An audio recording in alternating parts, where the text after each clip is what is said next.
नमस्कारम। मैं आप सभी का दोस्त गर्वराज कार्तिक आपके लिए प्रेरणात्मक कहानी लेके आया हूँ। प्रेरणात्मक कहानी का नाम है परमात्मा और किसान। एक बार एक किसान परमात्मा से बहुत नाराज हो गया। कभी बाढ़ आ जाए, कभी सूखा पड़ जाए, कभी धूप बहुत तेज हो जाए तो कभी ओले पड़ जाएं। हर बार कुछ न कुछ कारण से उसकी फसल थोड़ी खराब हो जाए।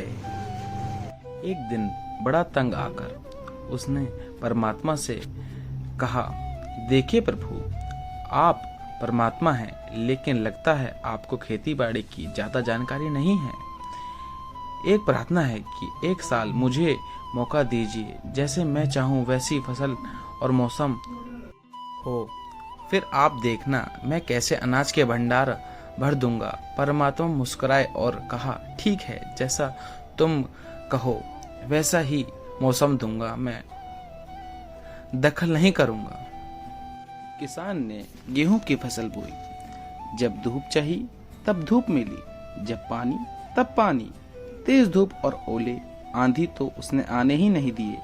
समय के साथ फसल बड़ी हुई और किसान की खुशी भी, क्योंकि ऐसी फसल तो आज तक हुई नहीं थी। किसान ने मन ही मन में सोचा, अब पता चलेगा परमात्मा को कि फसल कैसे करते हैं। बेकार ही इतने समय तक हम किसानों को परेशान रखा। फसल काटने का समय भी आया। किसान बड़े गर्व से फसल काटने गया, लेकिन जैसे ही फसल काटने लगा, एकदम से छाती पर हाथ रखकर बैठ गया। गेहूं की एक भी बाली के अंदर गेहूं नहीं था। सारी बाली अंदर से खाली थी।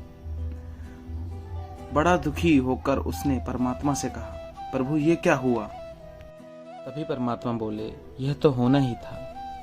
तुमने पौधों को संघर्ष का जरा सा भी मौका नहीं दिया। ना तेज धूप में उनको तपने दिया, न आंधी ओलों से जूझने दिया। उनको किसी प्रकार की चुनौती का एहसास जरा भी नहीं होने दिया। इसलिए सब पौधे खोखले रह गए। तब आंधी आती है, तेज बरसात होती है, ओले गिरते हैं, तब पौधे अपने बल से ही खड़े रहते हैं। वो अपना अस्तित्व बचाने का संघर्ष करते हैं और इस संघर्ष से जो बल पैदा होता है वही उसे शक्ति देता है, ऊर्जा देता है, उसकी जीवटा को उभारता है। सोने को भी कुंदन बनने के लिए आग में तपने, हथौड़ियों से पीटने लगने जैसी चुनौतियों से गुजरना पड़ता है, तभी उसकी स्वर्णिमा उभर आती है, उसे अनमोल बनाती है। उसी तरह जिंदगी में भी अगर संघर्ष ना हो तो, चुनौती ना हो तो आदमी खोखला ही रह जाता है। उसके अंदर कोई गुण नहीं आ पाता। यह चुनौती ही है जो आदमी रूपी तलवार को धार देती है, उसे सशक्त और परख बनाती है। अगर प्रतिभाशाली बनना है तो चुनौतियां तो स्वीकार करनी ही पड़ेंगी, अन्यथा हम खोखले ही रह जाएंगे।